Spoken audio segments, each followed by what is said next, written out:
Hello, everybody. Welcome to the Aerobic Health Show. Today, I've got Dr. Christine Sauer on the podcast. Dr. Christine, how are you? Hi, Dave. I'm very well, except for my leg, which I broke a little piece of last week, and it's in a splint, but I'm otherwise very well. Main thing is my brain works. As you know, that's what I'm focusing on. And so I'm happy to be on the show, and hopefully we can give some valuable information to your viewers. And I love what you do, and that's why I'm really happy to be on your show. Well, thank you. And I'm so happy to have you here. And for those of you listening, the title of today's show is The 5 Dimensions of Mental Health, How to Truly Live Your Best Life. And now you're obviously not living your very, very best life with a piece of broken bone in your leg. Do you have an exotic or heroic story to tell about this break? What happened? Now, if it's not that heroic or exotic, you could make something up, I suppose. It is very heroic because we took our dog to doggy daycare. He loves it. And closing the door, turning around to go to the car, I overlooked the step and fell. Oh my. Cool. But I got up, went home, and the next day the brain was swollen, the leg was swollen. So I went and had it x-rayed, and I nearly went home because it wasn't so bad, I thought, but bad enough to get a splint. Dang. Well, accidents can happen, right? I mean, my brother-in-law is an emergency room doctor, and he says, we tend to think of accidents as being, dramatic car accidents, all kinds of things. But he says, you know what? Some of the things I see people for are the craziest simple things, like getting in or getting out of the car, or like you said, just turning around and missing a step. These things happen all the time. It wasn't a really hard fall. It happens. It's called an accident. Yes, we can avoid some of the accident, but not all, because we are living life. Come on. We have to be realistic. But of course, you are dealing with this in a very, very professional, high-level way, because you are in the world of mental and brain health and have a wonderful attitude to deal with these terrible things that happen in life, right? My attitude is always that of Pollyanna, and I love what Dr. Amen, he tells the story of Pollyanna, how she got a pair of crutches when she wanted a doll, and her father invited her to make the best out of it and find something about it to be glad about. And he said, well, I'm glad I don't need to use them. So hey, I'm glad I can put still some weight on my leg. There's always something good. There's no need to catastrophize unless you're dead. Well, then it's too late anyway. Well, let's get into that. And before we do, let me just turn away from looking at the camera for a minute to read this bio so that I get it right. For those of you watching, this is Dr. Christine Sauer, who is an MD and also has multiple other certifications. She grew up in Germany, raised 2 sons, became a physician. She worked in naturopathic practice and also did a residency in dermatology, allergology, and phlebology. After being board certified for those specialties, she then opened her own practice in Germany, which grew rapidly, but she had personal, physical, mental problems, challenges later that I would like to ask you about, if you don't mind sharing what is appropriate about those. And is a widow. After her husband died, she moved to Halifax, Nova Scotia in 1997. She went through a deep health crisis. And after partially recovering, started actively searching for the newest and best solutions, lifestyle, medical treatment, etc., which has led her through her personal journey to overcome these challenges and also now to be practicing and helping other people. So I won't go into more detail than that because I just want to hear it from you. But I wanted to read the bio and have people understand that. So becoming a doctor, being successful, having a successful marriage, and raising children, but then life hit you hard. Yeah, at first I didn't think it was bad because one day I had back pain. I sat down on my office chair and my back started paining. So I thought, well, it's like the other 80% of the population, your back hurts. So I went home, but the next morning I couldn't go up, I couldn't walk. So I spent 4 weeks in the hospital, a disc had slipped. I refused surgery wisely. And I went in a rehab program, it went better. Then I started working again, the second disc slipped, and that time I gave up. And my husband wasn't well. He was struggling with his mental health, and I went in a depression. And then he ended up committing suicide. And I was left with 2 teenage sons, myself in pain, chronic back pain, and depressed, and him just having died, and immigration papers to Canada, because we wanted to go to Canada even before to avoid our sons having to serve in the German army, which was then compulsory. So I said, well, it doesn't matter anyway, let's go to Canada. And it was the best decision of my life. Although at the moment it made things worse because I was alone. I didn't know nobody. Yes, I spoke some English. Of course I did. In Germany, we learn English, especially as a physician. But I was at the bottom of the world. I didn't know what to do with myself and anybody else. So I tried to commit suicide myself. And I nearly did, but a little inner voice woke up and told me, you need help. And I did what then and still was the hardest thing I ever did, which is ask for help and then accept it. And I was fortunate. The resident realized how bad I was and admitted me to the mental hospital. And I tell you, that is an experience for a former physician. To be in a mental hospital with doors to the washrooms that don't lock, being regulated, not being able to have food when you want. It is interesting. I learned a lot about myself and about my fellow citizens. And it taught me humility, understanding, empathy, and hey, we are all the same. So I slowly recovered, met my now husband. He's from Halifax and a wonderful person. We're together for 23 years. My children went on and studied and went their lives. And I struggled. I tried the conventional system here in North America to get my back better, took medication for my depression. And it was just so. I was living, but not really living. And so many of my clients experiencing now the same. They're just vegetating.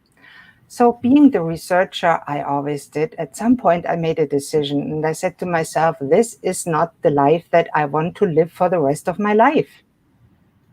And I decided, that's the main thing. You have to make a decision for change.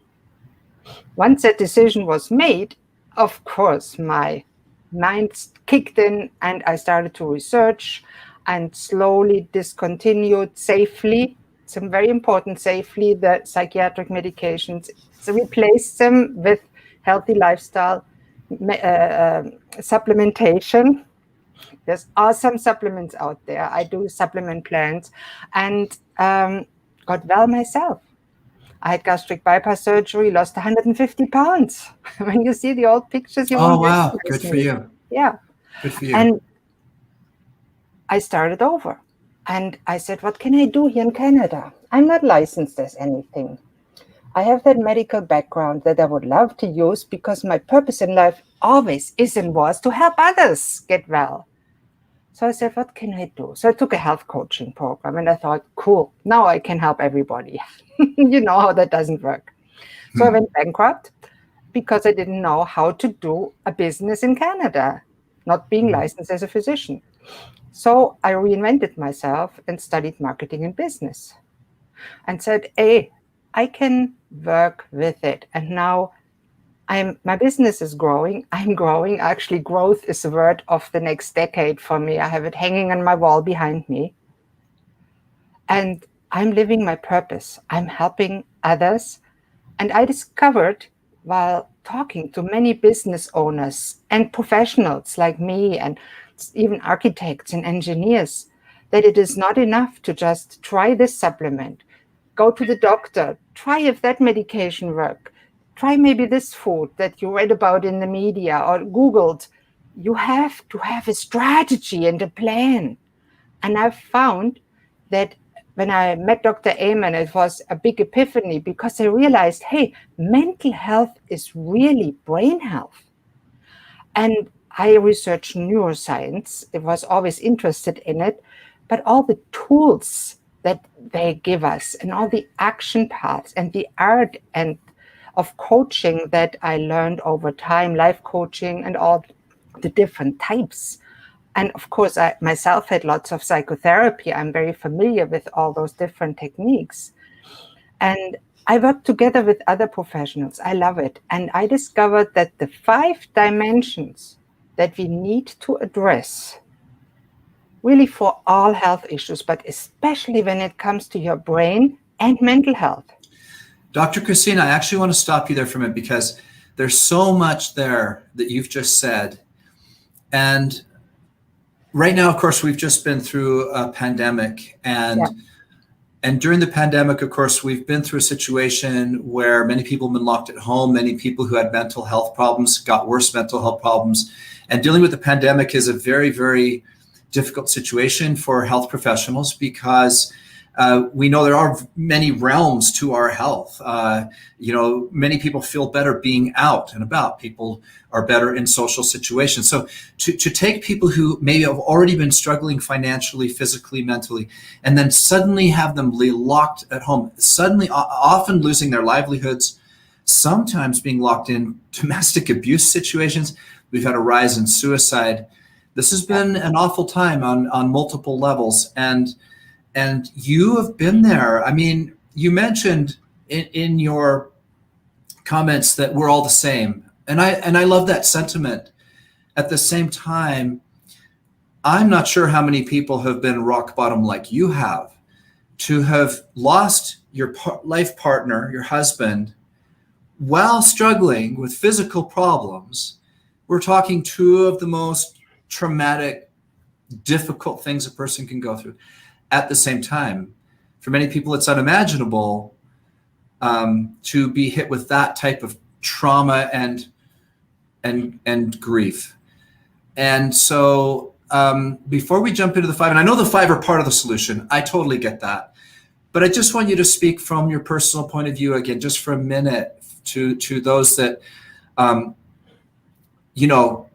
like I said, we have an increase in mental health issues. Absolutely. It's a big mental health problem. And really what we have experienced is a punishment. Otherwise, solitary confinement is the worst punishment in prison. We have been forced to confine ourselves, which I see as a punishment. I'm not sure what's worse, COVID or that. We'll see. It wasn't a good time for anybody. I myself am lucky. I had somebody to hold and support my husband. Others have been very lonely or lost loved ones to COVID or lost loved ones to cancer. And sadly, people that have died from other illnesses have been neglected. I have a good friend. Her husband had cancer.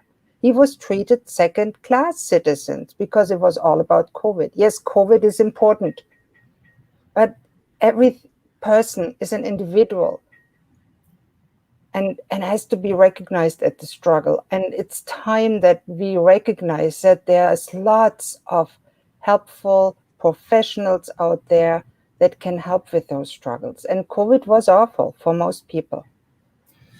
Okay, so in your personal story, and before we get, it took you years to find the solutions and this whole, what you're going to present to us today.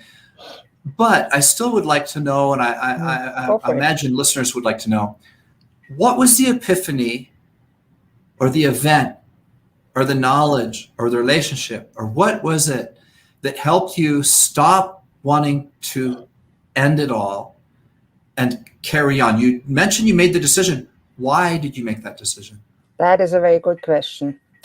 And the decision that I made was because the pain was just too big. So I had a decision to make. Either, really I had 3 choices.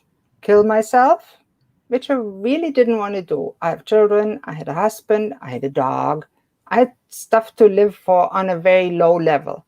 I could go on the way I wanted to go on. I didn't want to do that. It was just awful. I was in pain mentally, and emotional pain can be worse than physical pain. I had no purpose, no passion.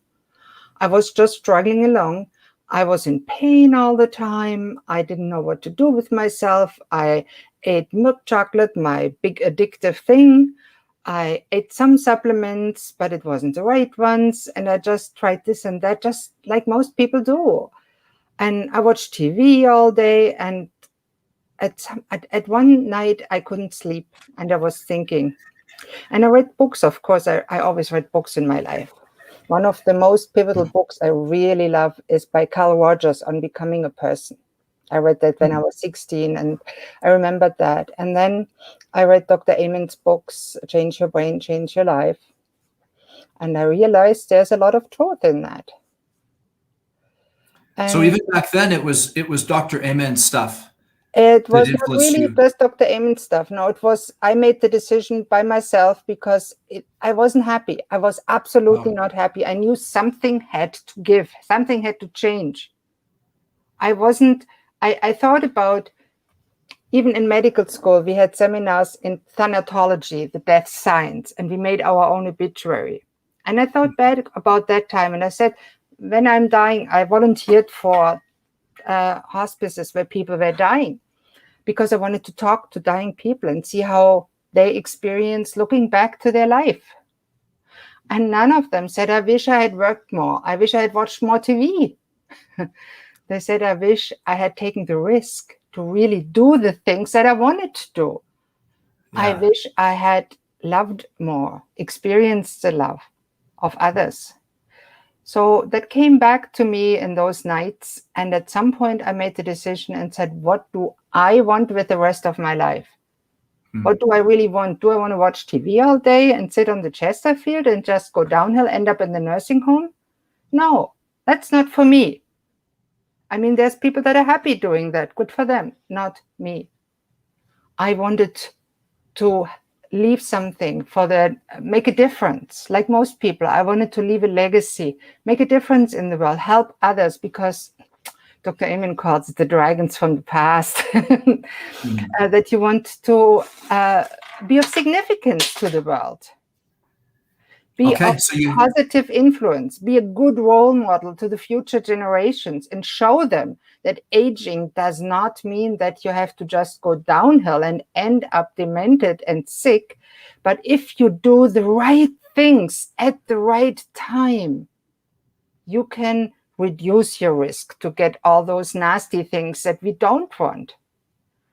I heard nobody that said, oh, I don't care. I want to have cancer. I want to get diabetes and lose my feet and eyesight. I want to have a stroke, please. Can I eat more icing out of the jar? Yeah. Nobody does that. Right. They wish for better health, better experiences, better relationships. Just dreaming doesn't do it. You have to stop dreaming and start acting. And that's why I coach people, because I can kick them in the behind sometimes. So you turned your life around. You went on this quest for personal growth. And then, of course, you're a physician by nature. You're a healer.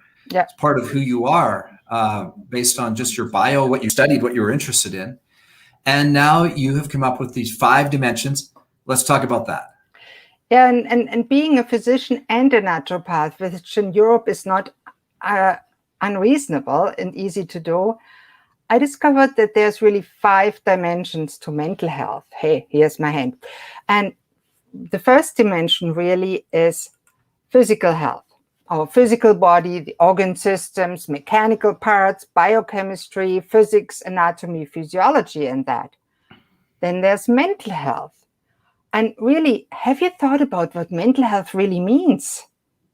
I mean, we know it is about how we feel, and traditionally we talk about it and think positive affirmations will help us, but it is so much more than what we think is going on in our mind, what we think about it. It's really brain health, and the physical functioning of your brain and body influences your mood, your mental health, and way more than you think. And of course, then there's the spiritual dimension. And I don't mean now religion or voodoo or something like that, which is great. I have nothing against it. But for me, spirituality and exploring it means exploring your deepest sense of meaning and purpose, passion, your goals. Why are you here on this world? Who are you really? And then there is a 4th dimension, social health, because humans are social beings. We live through relationships. And we have multiple relationships and roles with ourselves, with family, partners, friends, the community, the universe, the earth, the planet. And the last dimension that's also very important, although often we can't change it in the short term, is financial health. Because in our modern world, we are no longer growing or making everything we need to live. We are dependent on a monetary system to buy necessary resources. And if we don't have a steady source of income, we can't feel secure. We are afraid that we go hungry, that we lose our place to live. We can't afford a safe place. We can't raise our children the way we would like to raise them. So if we don't have a certain amount of money, we don't have to be millionaires. If we don't have a certain amount of money, we can't be healthy. We just can't in our world. Yeah, so those 5 dimensions, they make total sense to me. I imagine they do to most people. Like I said, there's some trigger words in there. Some people, I guess, really spirituality is probably the only one that people might get have an issue with, and you covered that very well. It even atheists use the word spirituality. I listen to a lot of podcasts and intellectuals, and I think, like you said, we sometimes we think religion when we think spirituality, and yet spirituality covers things like meaning and purpose, and even the feelings or emotions we have. Looking at a sunset or a mountain or art. We have this sense, I think most people do. I talk to a lot of people about these subjects, and we seem to differentiate between emotion, like anger, even love, or whether negative or positive emotions. There seems to be this differentiation between spirituality and emotion. I think a lot of people can relate to. Do you find that same thing when you're talking to people? Yes, and some people, spirituality, I'm not religious. And some people say, yeah, I'm Catholic, and I respect everybody that has a religious belief and goes to church and does what the Bible says. I have nothing against it. I read the Bible from cover to cover myself. There are very good statements in there. I love it. Every religion, and I studied some comparative religions, because has a meditative aspect. And I find that very interesting, because Catholicism has a prayer, and prayer is meditative. So all those systems, even Buddhism, Islam, go together and express, I think, a common thing that we could call universe, universal energy, Mother Earth, spirituality, God, Yahweh, Allah, whatever, on a higher level, not the lower level like we teach in Sunday school. God is sitting next to Jesus on a cloud and the angels singing. That's fine for kids. When we grow up, 80% of adults have that feeling of awe at a sunset. And we feel there's energy around us that influences us in a way that we don't understand, at least currently not. And we know that it's actually located in the temporal lobes of the brain. You can give people a deep spiritual experience, not just with psychedelic drugs, which will work, but also by deep brain stimulation of certain areas in the temporal lobes. We can give it to them by giving them MDMA. I mean, a microdose of psilocybin will do it. And so yes. I might be come across as laughing and mocking at spirituality right now. I'm not. I'm fascinated with these facts. No. I take it completely seriously, and I know you do too. But there is a physical aspect to it, and I find it fascinating. Yes. Okay. So, but I took you to number 2 just because that was the one that might have been triggering, or I felt needed a little bit of fleshing out. But number 1 is the brain and brain chemistry, correct?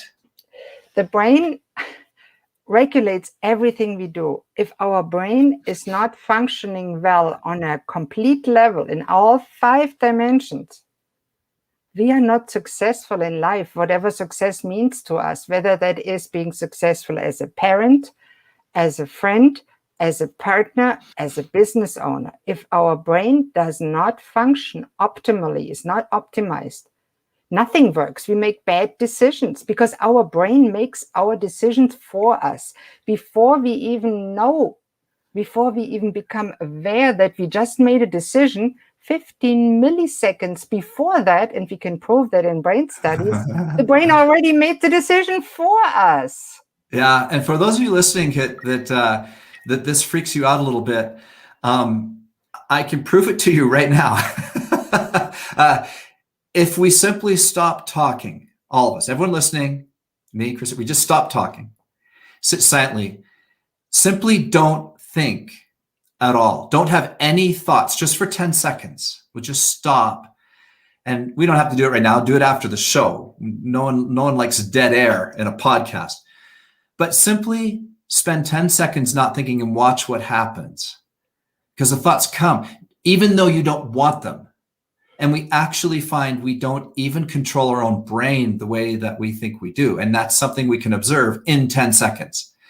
That we didn't control where that came from. Can you tell me where that last thought came from? Why that last thought came? Now, often there's triggers. Right now, you and I have triggers because I'm asking you questions, you're responding, we're thinking, of course. But if we sit in contemplation and in meditation, people try to stop their thoughts sometimes, and they find it's a fruitless effort. They can control their relationship to the thoughts, and they can control over time through a meditative practice how much the thoughts and emotions control them versus how much they're allowing their thoughts and emotions to be part of their holistic, experience. But and the book is it Dan? What is his name? He wrote Thinking Fast and Slow. Kahneman. Okay. Kahneman, and it's full of these stories and of how this happens, right? And he basically and he talks about the elephant and the rider. And how the elephant goes where it wants to go. And we're the rider on the elephant who thinks we're directing this thing. And half the time, that elephant's just doing what it wants to do. And social science has proven that. So we're not quite as good at controlling our thoughts and our emotions as we think we are. And it's an area that we all need to spend some time working on and developing. But you talked about how our brain and operates and one of the things, all this world fascinates me. Yeah, it really, and I love that you say that we are not completely in control. We are not. We think we are, because if you eat one day a lot of fruits and vegetables, you feel happier the next day. And if you eat a lot of fast dissolving carbs, many people feel that, especially if they don't eat it regularly, that afterwards they're tired and sluggish for a whole day and maybe even depressed. For me, that applies. And so watch it. If you're watching try it out. So yeah. And so what are the top, you gave us one there, eat nutritious food, which of course I completely agree with. This is a health show. I'm a certified fitness nutrition coach. I am totally into nutrition. Eating for vibrant health and explosive energy. Wonderful. For those of you who are listening to the podcast and can't see the visual, Dr. Christine has a book she just showed. Is that available on Amazon? Yes, it is. Easiest? Yeah, just Google my name on Amazon, Eating for Vibrant Health and Explosive Energy. I was frustrated because my patients always, or my clients, I call them, said, I know what I should eat because I read those books of the gurus and they say I should eat this, but I can't afford it or I can't get it. What can I do? So I wrote this book to give them ideas, what's ideal, what's acceptable, and what really better to avoid. Is nutrition your number one go-to tool with people switching them from the standard American or Canadian diet into a nutritious diet? Is that your number one starting place? Yes and no. The number one starting place is really getting them to commit and seeing what they want to achieve with the whole process. Because as you know, a classic weight loss program fails. And I always say when people try to do SMART goals, they sound smart, but they're dumb because they don't work in 97% of the case. They only work if you first, and I say first, do the dumb goals. And I got that from Brendon Burchard, which I love too. He invented that acronym DUMB for dream-based. What are you really going for? What do you want? And it has to be uplifting your goal, Because when you think about, I want to lose 10 pounds, what do you think about? Oh, I can't eat my ice cream. I can't eat this. I go hungry. I feel awful. Then you go for your cupcake. Yeah. But when you think, I want to be healthy up in old age so I can run around with my grandchildren, go on the floor, get back up, chase the dogs, play with them, table tennis. Hey, that's much better. And now what's the M in the now dumb I can goals? go buy the cupcake and eat my lettuce that tastes just as great once you're used to it, but it's a choice, and you have to be ready to make the choice. And then the nutrition comes in. But to start with nutrition does not work for most people.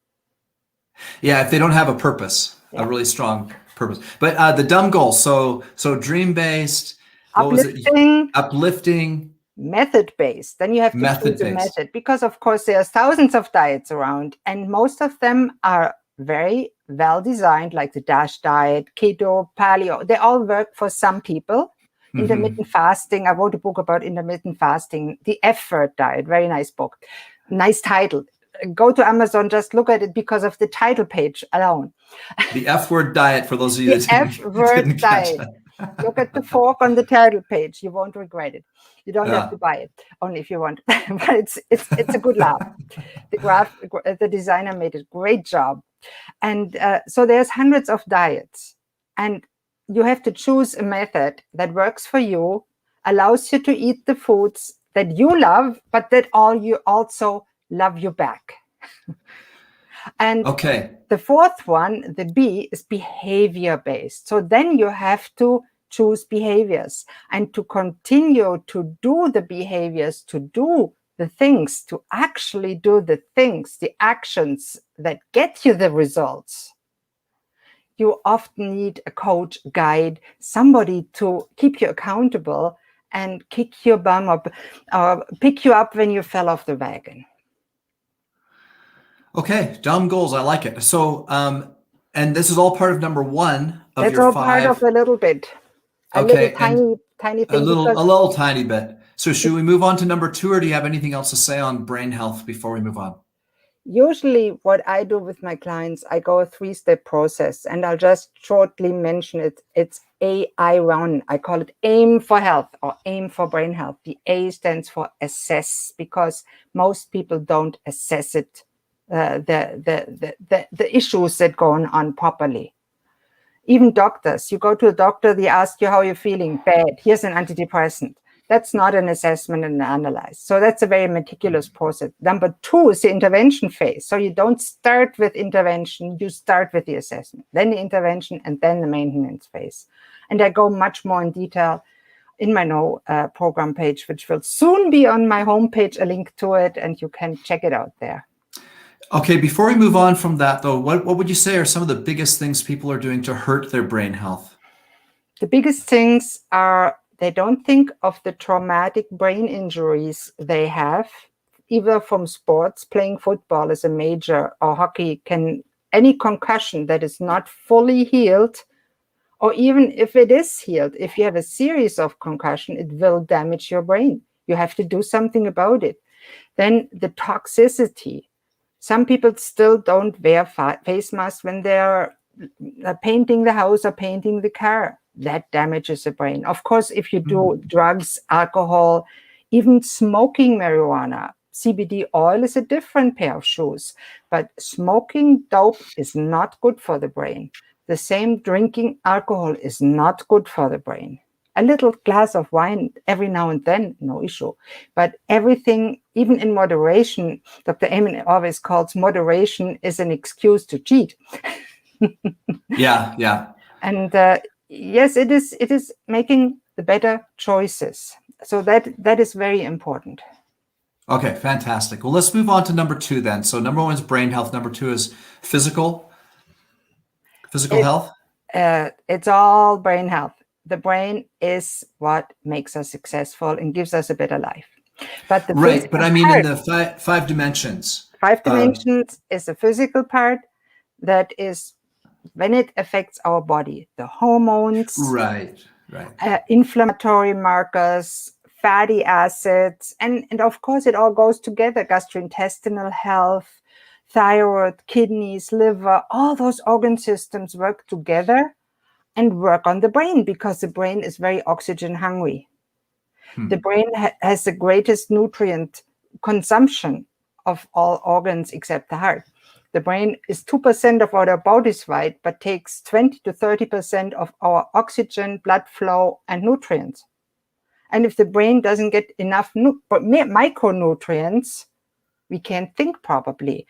If we can't absorb the proteins that we are eating, even if we think we're eating great protein shakes, if we can't break them down to the amino acids because we have no stomach acid and we don't have good gut bacteria, we can't make good neurotransmitters. And we don't feel good because those rule our brain. It's a real, true electrochemical system, our brain. It's so complicated. Nobody really understands it. Yeah, that's true. I mean, the hard problem of consciousness is still something that scientists are studying and debating, and neuroscience has got a long way to go. And it's fascinating to watch this, but I agree. We don't understand it fully. We do understand that when we take good care of ourselves, we feel better and we live longer, and we all want those types of things. Now, when it comes to physical health, and I like how you're talking about physical health as it supports the brain, and that makes a ton of sense. We tend to, there's other aspects of physical health. Of course, there's our looks. There's people that exercise because they want to look a certain way. And exercise is longevity. Very important for brain health.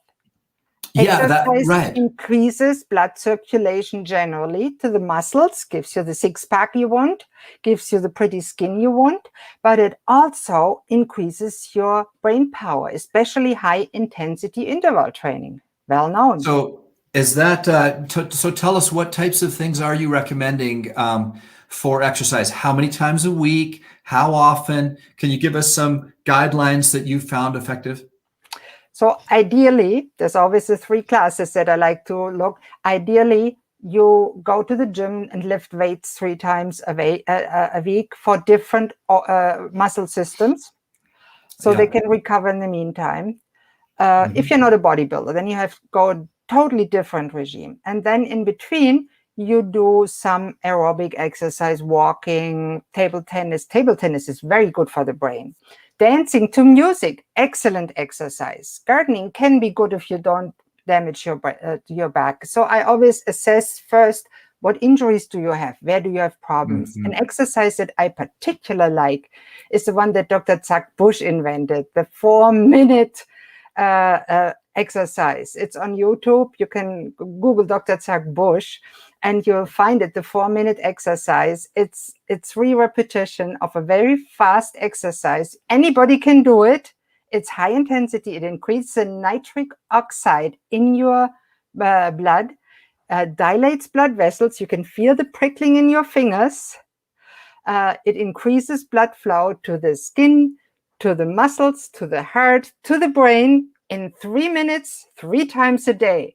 There's no more excuse. If you can't go to the gym, you can do that in a break. And I tell my people, but I work all day. Go to the washroom if you don't want nobody to see you. Do your 3-minute nitric oxide dump. Interesting. What's it called? Say it one more time. It's by Dr. Zach Bush, Z-A-C-H. I think Zach, C-K-B-U-S-H, and he's a physician, and he is the original that described it, the nitric oxide dump or the 4-minute exercise. Nice video on YouTube showing him doing it in front of a group. I show it to my kids when I teach them. I teach online on OutSchool. I teach brain health and microbiology. So I always show them that video and say, do it with me, do it with me. That's outstanding. And it sounds so short and easy. Well, it sounds short. It doesn't necessarily sound easy. It actually is easy when you start gently.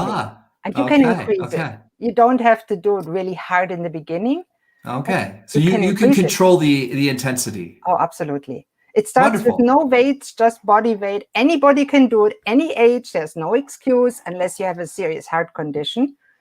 But anybody really can do it. And it's fun. And the kids always laugh. And I say, listen, you can do it. I'm 60. I'm a grandmother. You can do it. You're 15.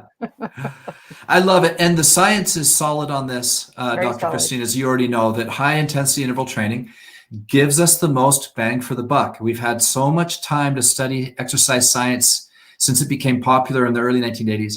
And study after study has shown that those doing high intensity interval training get the most bang for the buck in terms of heart health, brain health, strength improvement, longevity, everything is there. So I'm a big fan. I agree wholeheartedly. Let's move on to number 3. Number 3 of your 5 dimensions. Mental health, we had that. How about we move on to social health? Relationships. Okay. Oh my God, what a source of pain, emotional pain. That's a great place to introduce the subject. What a place of pain. I love it, but I totally get it. Yeah. It's, Dr. Amen always mentions the 18-40-60 rule. And I love that because he says when you're 18, you worry about what everybody else thinks of you. When you're 40, you don't worry anymore what others think about you, hopefully.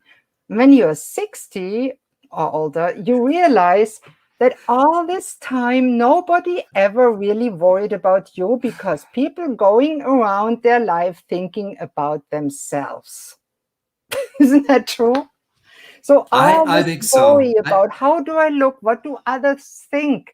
People go on and on about it. It fuels whole industries. It's so unnecessary. I get it. I get it intellectually, and yet I still want to look my best when I go to the gym. I still care when people are looking. I would love to be right there with you, and I think it's a pithy little statement. And I get it. I get it. Decent impression. I wouldn't go. But we all still across the street just because I feel like it. You have to have some consideration for cultural and social habits and rules, of course. Yeah, it's just that I think I get it. And I think I'm also like everyone else, and I'm still going to look at myself in the mirror, make sure I look good before I go to the gym. I'm still going to care what I'm doing. I still don't do strange things in public, even if I felt like it. And so I think I'm probably like most people that I think I understand it. At the same time, it won't change my behavior a whole lot. And I'm saying this because I'm still trying to get people to go out and do more exercise just like you are. And for many, many people, because of this issue of that we're social creatures, I believe many people would really benefit from getting into a class, getting into the gym, having a trainer versus doing it on their own. Now, I do plenty of workouts alone. I'm a big fan. My wife works out alone very successfully. She's done it for years. Works for her. Many other people, though, I think most people would be able to take advantage of their social nature by overcoming whatever it is that's keeping them from getting into that class. Yeah. And if they could really embrace what you're saying and actually stop caring so much about what other people think, they'd really benefit. Do you have any advice for those people? I think the secret is it is really a problem if it hinders you from doing things that you enjoy. And being in a group for most people is very much enjoyable. But if you just worry and can't even go, I know people that can't go on video because they're so worried how they look on video. And yes, it is scary the first time you see yourself talking. Oh my God, how do I look today? Yeah. I have a video on YouTube, the first video I ever did. It's awful. I do Tai Chi. I love Tai Chi. It's a great meditative exercise. Yeah. And so I did a few hand moves in my best friend's house, and she was talking. She didn't want to be on the picture. So I put march music underneath the video, and I looked at it and I said, oh my God, that's the worst video I ever saw. What do I do with it? So I uploaded it to YouTube. And I was petrified for a week. That was 5-6 years ago. So I looked on YouTube, and I actually recommend you try that if you're scared. Put it up on YouTube. Try to do your best. It will look awful to you. Put it up on YouTube. And then after a week, go back and look at it. When I did that, you know what I noticed? What? Nobody looked at it. It had exactly 0 views.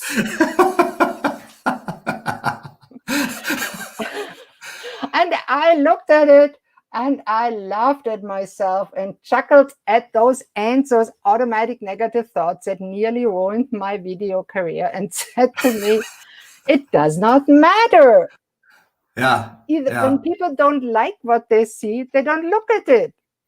They have so many choices. So what does it matter? And the same, when I was young, my parents always took me to nude beaches in Europe. And as a teenager, you're a little bit self-conscious, even if everybody's naked, but nobody cared. And it's true. What do you care? People that don't like what they see can look someplace else.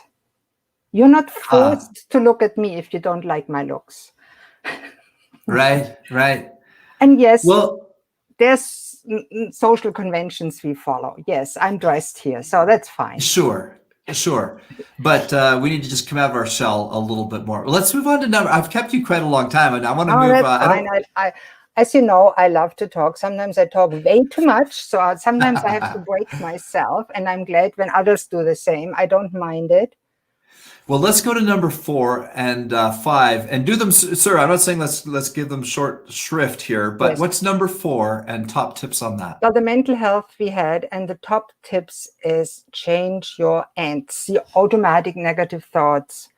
And as you said, the 10-minute exercise, when you just sit there and watch your thoughts, so many people try to change them in their head. They talk back to their thoughts in their head. It does not work. It makes things worse. It's the same when I tell you, I'll give you $1 million if you don't think of the word crocodile right now. Now ask yourself and everybody here on the call, 10 seconds ago, did you think of crocodiles? No. What do you see now in your mind? A crocodile, of course. That's what is when we try not to think of something. It focuses our mind just on the one that we try not. So what all meditators actually say is when you have those thoughts and you meditate, let them go like clouds in the sky. It works. Yeah, but a better exercise to actually talk back and changes on the long run, it's an exercise to write them down in a very specialized way, or answer the questions. And it's not just Dr. Amen that talks about it. Cognitive behavioral therapy talks about it. And Byron Katie wrote a great exercise in her book, Loving What Is, the 5 questions that you have to ask yourself when you don't feel good, when you have a thought that bothers you. Is it true? And if you say yes, can you be 100% sure that it's true? Most of the time, the answer is no. And how do you feel when you have that thought? For example, oh, nobody will like me here on video. Oh my God, I feel scared. I don't even want to come up. And what is a more realistic thought? Well, some people will like me, some won't. That's life. And how do you feel if you have the more realistic thought? Well, I'm calm and collected because, hey, some will like me, some won't. It's okay. And that's a good way. And I recommend that book. Is a very good book. Byron Katie, Loving What Is. Wonderful. Yeah. Okay. And what was number 4 of the 5 dimensions again? We had mental health, and the financial health, we didn't have it. Mental health is number 4. So mental health. Mental health is really number 2. I don't number them because they all go in a pentagon. I have a little pentagon image that I love. I should have. Oh, I see. So we're not trying to you want to make sure that we don't prioritize these necessarily. No. They're just 5 that should be in a circle. 5 dimensions that we have to look at as a whole. Like the 3 dimensions make a cube. 2 dimensions are flat. 3 dimensions are cube. 4 dimensions, we often include the time. But really mental health has at least 5 dimensions. Okay. And then the physical or the financial, of course, we could have many hours spent on that. And there's so many people listening and we have so little control over it. But I do have one thought on that, though, and I want to throw this out to you, is that I'm just going to shoot straight. Yeah. Way too many people have a negative attitude about making money. And making money is something that a person can decide to do. Making money is a great thing. Our lives are better when we have some money. So many people have so many hangups about money. I've had some myself, but I've kind of worked on overcoming them, and I've had financial goals, and I've been broke. I've been bankrupt, and I've done well. and doing well is way better. But I see too many people who aren't even trying. Like, this might sound so judgmental, but the fact is that if you live in a free enterprise system, Canada, the United States, Germany, England, Australia, any of the free enterprise democracies of our modern world, you can do very well financially if you follow the right steps. I believe that. I've always believed it. I've seen it at work in my own life. I've also seen myself take the wrong steps and do incredibly poorly. I get the cause and effect here. But do you think that a lot of people just don't have a very good attitude about it, and they're not thinking big, and they're not setting financial goals anymore? I think that's the case. They just live in the moment, don't want to save for a future that may be uncertain. That's one thing. But the other thing is, some people feel money is dirty, it's a bad thing. They shouldn't even talk about it. And especially in the helping professions, I see it all the time that they say, I really shouldn't charge to help people. I'm sorry, I need to eat too. I need to pay for my house. I have to charge so I can honor and fulfill the commitments to the clients I do. And I can reach and help more people eventually, even for free. But I need to charge people for the services. And many people feel they shouldn't talk about money. Money is something bad and dirty, and it isn't. Money is necessary. And if you make it to a millionaire and you are generous with it, there's nothing wrong with it. If you're stingy and don't even want to buy your friend a coffee, I think that's wrong. And it's a moral thing too. Yes, you have to have money, a certain amount. It doesn't really matter how much. I don't think money is inherently bad. Some people do. I don't. I like it. Oh, obviously. I don't think money is a goal. I like having money. Money is a means. I'll just admit it. To fulfill your goal. It's not a goal. So if people say, what's your goal in life? I want to make a ton of money. And then? Do you want to die with all the money? They said, sorry. Yeah.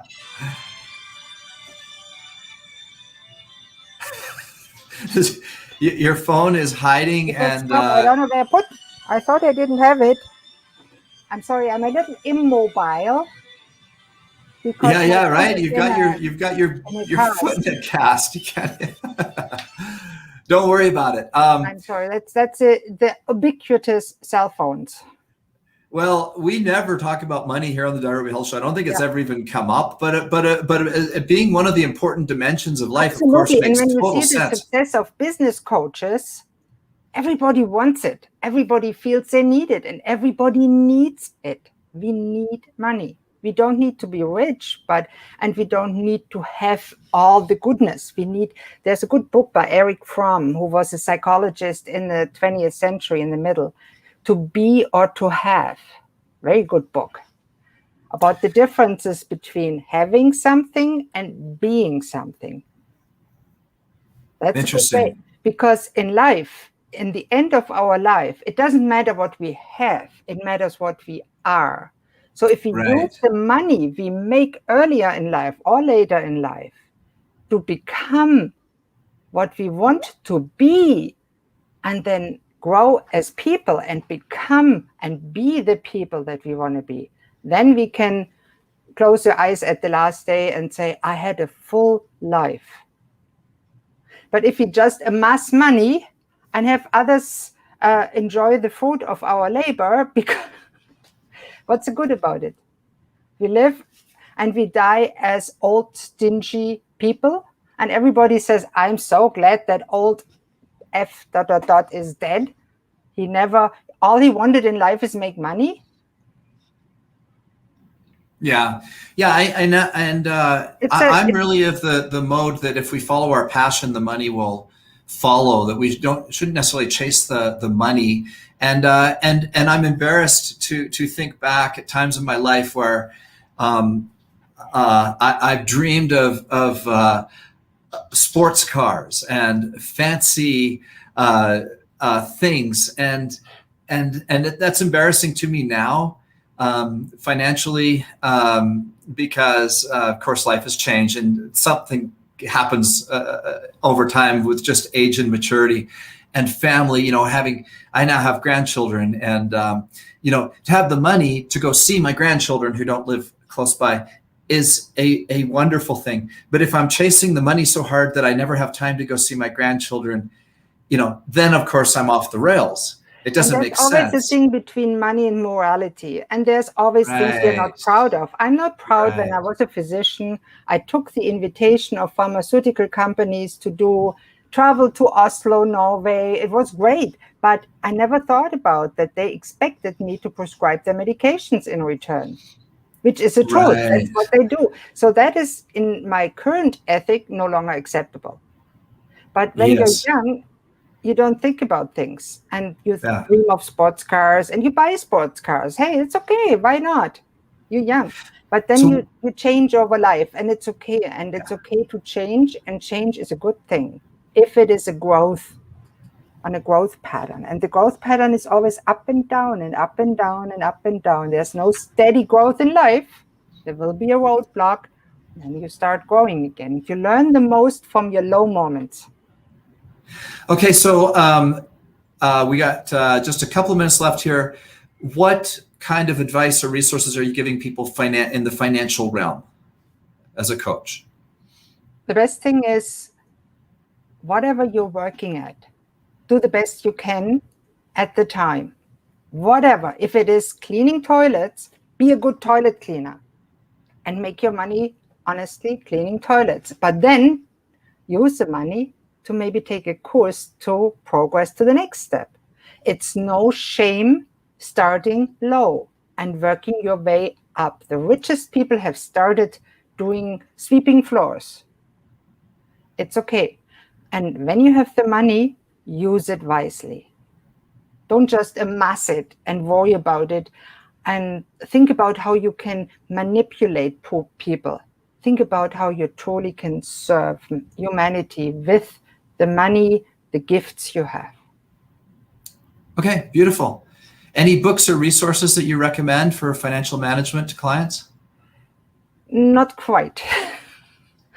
Just basic, simple principles is what you're teaching. Yeah, basic principles. And there's, of course, the classic books from Stephen Covey, The 7 Habits of Really Successful People and all that talk about that money alone doesn't make you happy.